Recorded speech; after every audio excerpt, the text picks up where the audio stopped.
안녕하세요. 대협의 김기동입니다. 최근 들어 원전에 대한 관심이 세계적으로 집중이 되고 있는 상황인데요. 이에 따라서 원전 기업들의 주가도 훈풍이 불고 있는 형국입니다. 그렇다면 현 시점에 슈퍼사이클을 위한 발판은 과연 어떤 게 있을까요? 바로 한국과 미국의 원전 협력이 필수적이다. 이렇게 제가 좀 자신을 할 수가 있겠는데요. 따라서 이번 영상에서는 한미 협력의 가속화 시그널 저와 함께 파헤쳐 보도록 하겠습니다.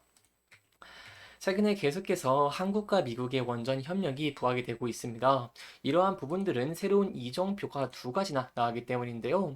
첫 번째로는 한국과 미국이 한미 원자력 협력 원칙에 관한 기간 약정에 가서명을 했기 때문입니다.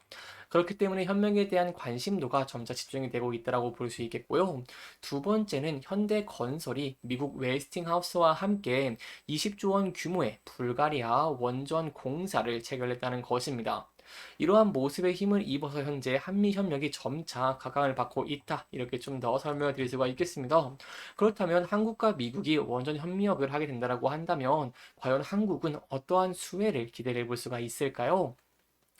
일단 첫 번째로는 글로벌 원전 시장을 사실상 독점하고 있다라고 할 수 있는 러시아와 중국과의 경쟁이 가능하게 바뀔 수가 있다는 것입니다. 그리고 두 번째로는 원전 수출 시에 이제 미국의 힘을 이용을 하면서 미국과 원활한 협력으로 원전 수출 증가가 기대된다라고 볼 수 있겠고요. 마지막으로 최근에 체코 원전과 관련해가지고 웨스팅하우스가 계속해서 이의 제기를 하고 소송을 제기하는 등 발목을 잡고 있는 형국입니다. 따라서 이러한 상황 속에서 미국과의 협력이 된다고 한다면 체코 원전의 원활한 수주까지 기대 가능한 세 가지 중요한 포인트가 있다. 이렇게 볼 수 있겠습니다. 자, 그럼 첫 번째로 이 러시아와 중국과의 경쟁 과연 어떠한 내용일까요? 일단 저희가 2022년 세계 건설 수출 원전 현황을 함께 살펴본다라고 하더라도 중국과 러시아는 79%의 시장을 독점을 하고 있는 상황입니다. 일단 러시아와 중국은요, 굉장히 원전에 대해서 힘이 강합니다. 이 러시아, 중국은 지난해 기준으로 봤을 때 전 세계 건설 중인 원전 58개 중에 43기를 채우면서 전체의 70% 이상을 차지를 하기도 했습니다. 일단 러시아는요, 자국에 건설한 6기에 더해서 튀르키예, 인도 등 13기를 수출을 하기도 했습니다. 러시아가 이렇게 원전 수출에 강점을 가지고 있는 이유는 첫 번째는 바로 자금력입니다. 먼저 원전 건설 사업비를 댄 다음에 그 다음에 투자금을 회수하는 방식도 사용을 하고 있고요. 예를 들어서 이집트 엘다와 원전 같은 경우에는 러시아가 총 사업비의 85%를 부담을 하게 됐습니다. 또한 국영 기업인 로사톰이 있는데 이 로사톰은 원전 건설뿐만 아니라 자금 지원, 우라늄 농축 등 모든 옵션을 원스톱 패키지로 묶어 제공을 하기 때문에 러시아가 세계 원전 시장에서 위상도가 굉장히 높다라고 볼 수 있겠습니다. 또한 중국 같은 경우에는 아무래도 인구가 굉장히 많고 땅도 넓다 보니까 자국에서만 원전 18기를 지은 이력이 존재를 합니다. 이렇게 중국은 원전 기술을 반복 건설을 하면서 발전을 시키고 있는 상황이고요. 자체 원전 공급망을 구축을 하면서 한국에 필적할 만한 가격 경쟁력을 가져가고 있다라고 할 수 있겠습니다. 따라서 세계 원전 시장에서 자금력과 국채 정치력에 우위를 점하고 있는 러시아와 중국에게 한국은 현재 대응을 하기가 힘든 상황이다. 이렇게 볼 수 있겠습니다. 여기에 대해서 실질적인 표로 지켜본다라고 하면요. 이 원전 건설 국가 현안 함께 살펴보면은 러시아와 중국이 압도적으로 높은 비중을 차지하고 있는 부분들도 확인을 할 수가 있습니다. 그렇다면 이러한 상황에서 미국과의 협력이 왜 중요할까요?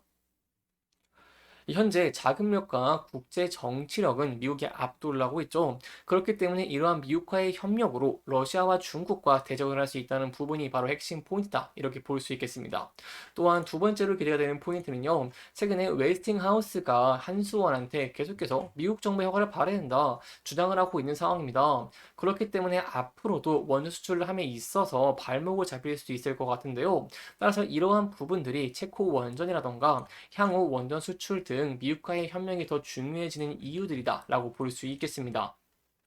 그렇다면 이러한 한국과 미국의 협력, 한국에겐 굉장히 좋은 영향인데 과연 미국은 어떠한 입장을 취하고 있을까요? 여기에 대해서는 솔직히 미국도 한국과의 협력이 필요한 상황입니다. 왜냐하면 앞서서 바이든 정부는요, 정상회담에서 설계와 원자로 제조 등과 관련해서 공급망을 통합을 하면 시너지 효과를 기대할 수 있다라고 밝힌 바가 있고요. 두 번째로는 트럼프가 최근에 대통령이 당선을 했었죠. 근데 트럼프는요, 에너지를 합리적인 가격에 안정적으로 공급하는 것이 초점을 맞추고 있는 상황입니다. 그런데 한국은 체코 원전의 우선 협상 대상자로 선정이 됐을 때 저가 수주 의혹을 받을 정도로 가격적인 측면에서 굉장히 큰 매력도가 있고 체코 원전의 수주를 기대할 수 있을 정도로 기술력이 굉장히 높다 이렇게 볼 수 있겠습니다. 따라서 현실적인 방법으로는 한국과 미국 기업의 원전 기업의 협력을 통해서 이 신규 원전을 건설하는 것은 한국도 좋고 미국도 좋은 상황이다 이렇게 볼 수 있겠습니다. 그렇다면은 현재 미국의 상황이 어떻길래 미국도 한국과의 협력이 필요로 할까요? 일단 함께 살펴보도록 하겠습니다. 미국은요, 세계 최대 원자력 생산국이죠. 특히 원자력 전력의 30%를 차지하고 있습니다. 이 54개의 원전과 94개의 원자로를 운영 중인데, 다만 미국의 원자로들은 굉장히 노후화가 되어 있습니다. 이 평균 42년 전에 지어졌기 때문에 노후화가 되었는데, 이 원전 수명은 무한정 연장을 할 수 없는 상황이다 보니까 신규 원전 건설에 나서야 되는데 가격이 높죠. 그렇기 때문에 높은 가격의 부담을 느껴서 또 섣불리 신규 원전을 건설할 수가 없는 상황입니다. 예, 실제로 최근 운전을 시작하는 보글 원전 2기는 원래 할당된 예산보다 2배 이상 더 투입이 되었습니다. 이게 예상보다 7년 이상 지연이 되면서 310억 달러가 투입되면서 기존의 140억 달러를 초과했다고 볼 수 있겠죠.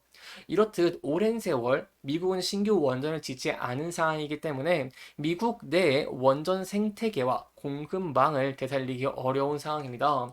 따라서 원전에 있어서는 동맹국이며 가격 경쟁력, 그리고 기술력을 보유하고 있는 한국과의 협력이 미국 또한 중요해진 시점이다. 이렇게 볼 수 있겠습니다. 따라서 여기에 대한 원전 협력 굉장히 기대가 된다고 볼 수 있겠고요. 한 가지 더 설명을 드리고자 한다면 미국은 최근에 이러한 원전에 좀 뒤처지고 있는 모습을 보여주고 있다 보니까 차세대 원전인 SMR로 확대를 하고 있는 모습을 또 보여주고 있습니다. 그런데 이러한 SMR에 있어서도 한미 협력 가능성이 굉장히 부각이 되는 상황이다. 이렇게 볼 수 있겠습니다.